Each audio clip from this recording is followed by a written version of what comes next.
Detoxing the Discourse, Benevolent, Bigotry, the Dangerous Language of Concerned Citizens. This week, I want to talk about a council delegation from Collen Middleton, who stood before Nanaimo City Council representing the so-called Public Area Safety Association. On the surface, it sounded like a concerned citizen simply exercising his democratic right to speak. But scratch the surface, and what you find is a carefully veiled campaign of othering, fear-mongering, and targeted exclusion dressed up in the language of civic duty. He framed himself as a loving father, a neighbor, a man simply asking for safety. But positioning yourself as a father in these conversations isn't neutral, it's strategic. It's the oldest rhetoric trick in the book. Humanize yourself, dehumanize the problem, and weaponize your proximity to innocence to give emotional weight to your argument. It paints a picture of community values under siege, of good families needing protection from faceless danger. And we need to ask, protection from who? Because when people like Middleton talk about safety, they rarely mean safety for all. They mean safety from people who use drugs, safety from visible poverty, safety from those who have been displaced, often by the very policies that folks like him never question. But let's be brutally honest. What he delivered wasn't a plea for safety. It was a performance of supremacy, polite, composed, but soaked in contempt for people who are unhoused, poor, addicted, Indigenous, or otherwise deemed disposable. It was benevolent bigotry, the kind that masquerades as compassion but enforces control, the kind that says we care while demanding displacement, the kind that replaces evidence with anecdotes and turns discomfort into justification for death-dealing policies. It was stigma in a suit, carefully curated for public consumption. No slurs, no shouting, just the refined violence of sanitized stigma. The kind that's harder to detect, but more dangerous because it's palatable to the public and persuasive to politicians. It's stigma delivered in a tone that says, I'm just trying to help, while its consequences push people further to the margins or into the morgue. And I refuse to let it go unchecked.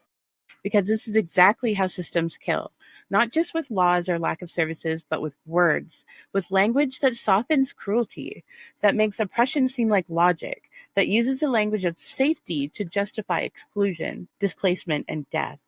And as someone who's survived those systems, who's walked the streets and buried friends because of these same narratives, I won't sit quietly while sanitized stigma is passed off as community leadership. Respectable citizen trap. Let's start with how Collen opens. I'm a father. I love this city. I care. That might sound innocuous, heartfelt even, but don't get it twisted. This isn't just a personal anecdote. It's a strategic narrative device. It's the respectable citizen trap. It's a rhetorical trick as old as public hearings themselves, a way to instantly frame yourself as reasonable, moral, and credible, while subtly drawing a line in the sand. I'm a good person. Therefore, if you disagree with me, you must not be. We've heard this script before, and we need to name it for what it is. It's not about safety. It's about control. It's about shaping the public conversation so that your fear gets treated like fact, while the lives of people on the margins get reduced to disruptions, threats, or background noise. And when he invokes his children, his wife, his love for the city, it's not just storytelling. It's a loaded power move. He's drawing a clear coded line between people like me and people like them, the housed versus the unhoused, the deserving versus the undeserving, the clean versus the contaminated. But what does that narrative really do? It flattens complex crises into neighborhood nuisances. It reduces systemic failures, colonialism, poverty, toxic drug supply, housing collapse, into personal inconveniences. And worst of all, it erases humanity. It pretends that the only people worth protecting are those with mortgages and soccer schedules. It erases the fact that many of the people suffering on Nanaimo streets are also parents, also loved, also Indigenous, also residents. Their children were apprehended, their homes were stolen or condemned. Their lives were criminalized, surveilled, and judged long before Collen ever bought a house. And when their trauma exploded into visible suffering, they were no longer seen as neighbors. They became the problem. They're not some anonymous other. They're us too. They're not shadows lurking in alleyways. They're survivors. Survivors of colonial genocide, of the child welfare system, of the millennial scoop, of medical racism, of overdose after overdose, and they're still here, still breathing, despite systems designed to make them disappear. And yet, in Middleton's framing, they are treated as invaders, trespassers in their own damn community. This is stolen land. The only people who should be afraid of losing their neighborhood are the ones pretending it belongs to them in the first place. You don't get to plant a flag on stolen soil and then panic when those you've pushed out are still visible. You don't get to declare yourself the victim while people die in doorways outside your sanitized sense of safety. Let's be clear.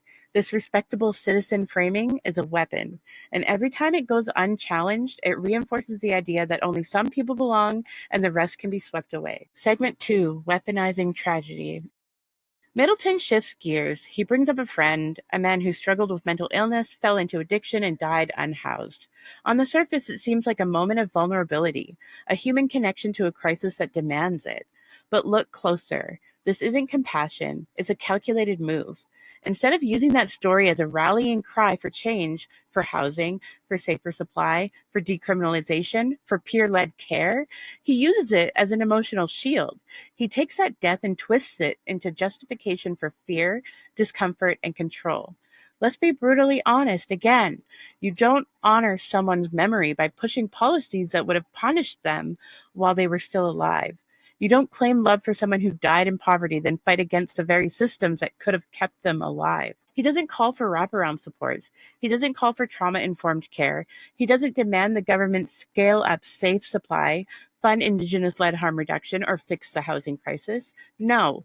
He uses that death to validate his discomfort with visible suffering. And here's the punchline. That suffering isn't new. It's just gotten harder to ignore. What's changed isn't the crisis, it's proximity. And when you only care about systemic failure the moment it enters your line of sight, that's not advocacy. That's self-interest wrapped in sediment. Middleton isn't the first to do this. This move is as old as settler politics. Take a personal story, strip it of its systemic context, and use it to reinforce the status quo. His speech could have been a call to arms for real solutions. Instead, it was a eulogy turned public policy weapon. And let's call it what it is. Exploitation, not empathy. It's grief repurposed into fuel for stigma. Because if you've really lost someone to this crisis, and many of us have, then you know it wasn't the people on the sidewalk who killed them. It was policy. It was criminalization. It was medical neglect. It was poverty. It was shame. And if you carry that kind of loss, you should be fighting like hell to stop this system from burying the next name on its list. Not demanding more policing, not more surveillance, not more cleanups. You should be fighting for every single thing your friend never got. So no, Collen, you don't get to co-opt your friend's story and pretend it's a moral high ground. Not when everything you're advocating for would have pushed him further out faster. Segment 3, blaming the services that save lives. And then we hit the most dangerous part of Middleton's entire speech. He says, things got worse when the outreach pharmacy and Salvation Army food trucks showed up. Let's just let that sit for a minute. He's not blaming government inaction. He's not blaming policy gaps. He's not blaming decades of underfunded mental health care, housing collapse, or the poison drug supply. No. He's blaming the people who show up with sandwiches and syringes. That's not subtle. He's saying that access to food and medicine is the problem. Wrap your head around that. Not the fact that people are using alone, outside, and dying in alleyways. Not the fact that trauma survivors have nowhere safe to land. Not the fact that this province still treats unregulated drugs like a criminal issue, not a health issue. No. According to Middleton, the real problem is that someone tried to meet people's basic human needs. That's not just cruel, it's cowardice, dressed up as concern. And let's be really precise here. This is how harm reduction gets demonized. This is how governments justify cutting programs that actually save lives. This is how the overdose death toll keeps rising when public sympathy stays paralyzed. This is how death becomes policy. Because if you can convince the public that the presence of care is the cause of harm, then you can justify removing that care entirely, and people will die quietly, invisibly, and you won't have to look at it anymore. And that's the goal, isn't it? But the truth? Those services, the outreach pharmacy, the food trucks, the naloxone distribution, the kind voice at 3 a.m., they're the only reason this crisis isn't worse. The only reason more mothers aren't grieving, more kids aren't orphaned, more bodies aren't in bags. I want to be crystal clear. Harm reduction isn't the cause of the crisis. It's the response. It's the lifeboat, the net, the last thread of dignity that many folks still have. And instead of demanding more housing, more funding, more peer-led supports, more Indigenous-led healing, Middleton is asking council to quietly push those lifelines out of sight. This isn't public safety. This is NIMBYism. Wearing a name tag that says caring father. He's not saying it outright, but the message is loud and clear. Let them die somewhere else.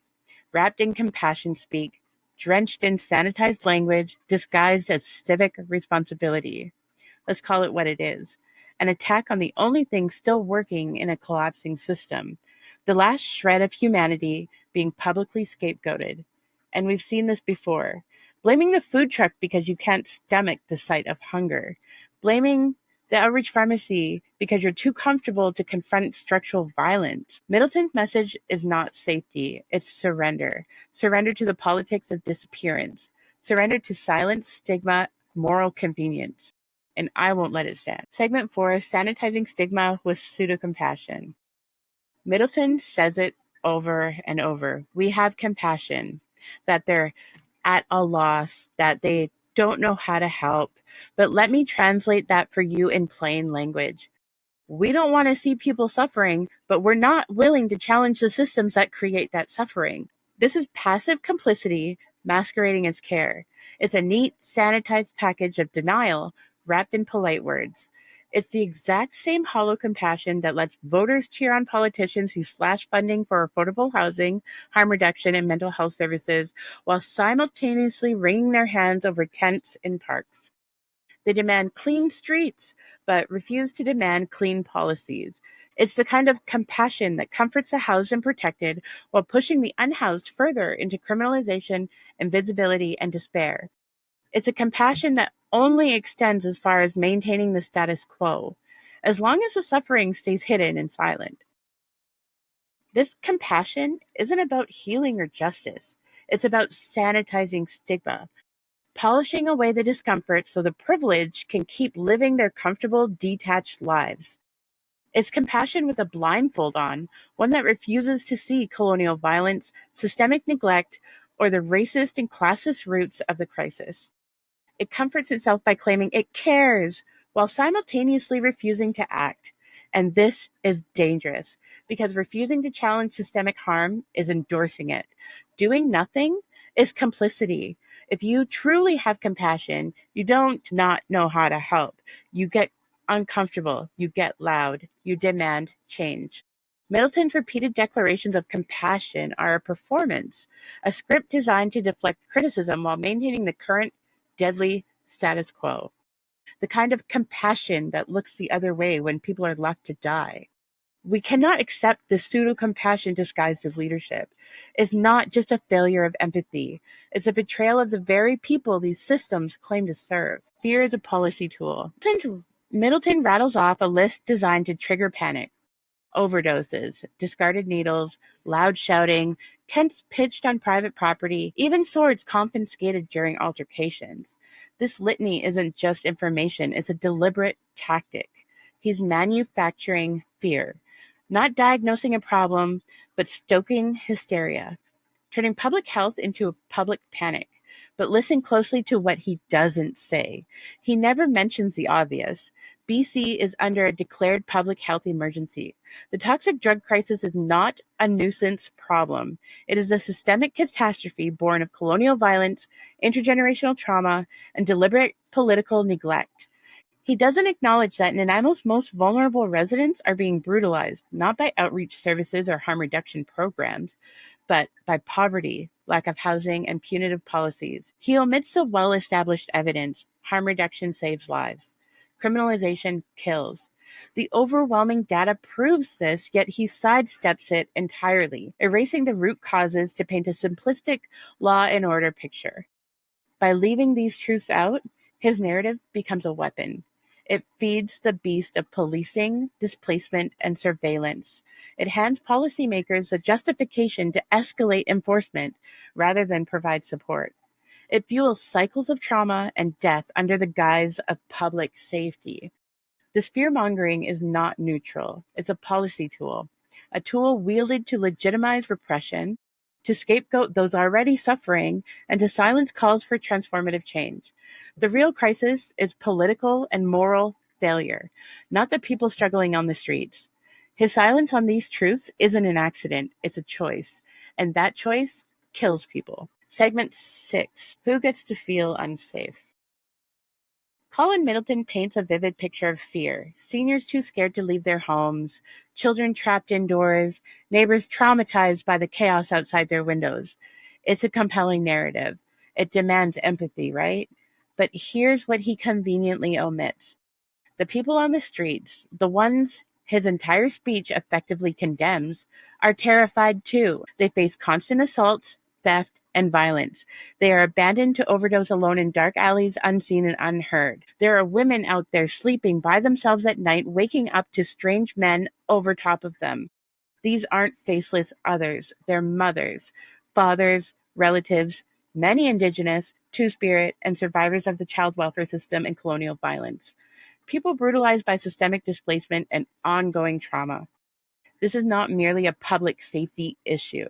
It's a raw question of whose society grants the right to safety and dignity. Middleton's speech answers that question with brutal clarity. Safety is reserved for the housed, the respectable, the ones with power to speak and be heard. But the ones dying on the pavement, their safety, their suffering, their very lives are expendable. This selective empathy is the face of systemic violence. It's the mechanism by which society justifies ignoring, criminalizing, and ultimately discarding its most vulnerable. We must refuse this narrative that decides whose pain counts and whose doesn't.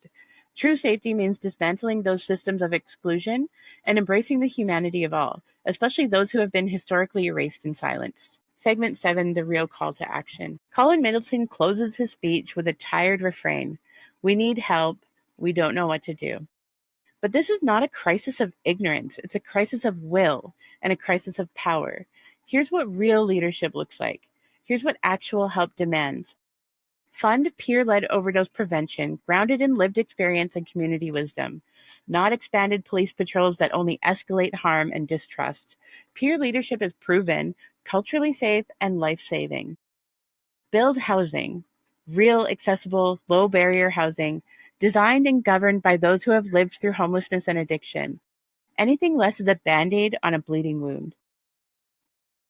Stop scapegoating survival services like food trucks and outreach pharmacies for symptoms caused by systemic neglect. These services save lives every single day and deserve investment, not demonization.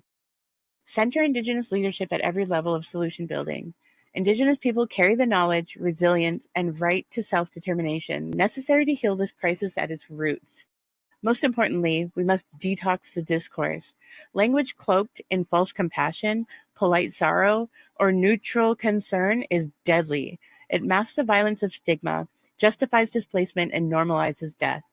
Collen's speech is a textbook example of benevolent bigotry packaged as heartfelt concern. We cannot afford to let this kind of narrative guide policy. If we want real change, if we want to save lives, our words and actions must align with justice, truth, and leadership of those most impacted. What Collen Middleton presented to Nanaimo City Council was not a safety plan. It was a fear campaign, carefully polished, gentle in tone, but brutal in its real-world impact. If we don't call this out exactly for what it is, we become complicit. Complicit in a system that punishes poverty, criminalizes trauma, and gaslights entire communities into silence. Make no mistake, this is not about assigning blame to individuals struggling to be heard. This is about collective responsibility to dismantle harmful narratives that uphold oppression. If we are serious about saving lives in Nanaimo, then we must reject and refuse to entertain the kind of compassion that masks displacement, erases people, and pushes our neighbors out of sight and out of existence. This is the choice before us. Continue accepting sanitized fear, dressed as concern, or rise to demand justice, healing, and Indigenous-led solutions that center humanity, dignity, and life. There is no middle ground. You've been listening to Detoxing the Discourse. Stay relentless, stay rooted in truth, and never forget, compassion without justice is nothing but a hollow performance, a veil that hides violence and protects the status quo.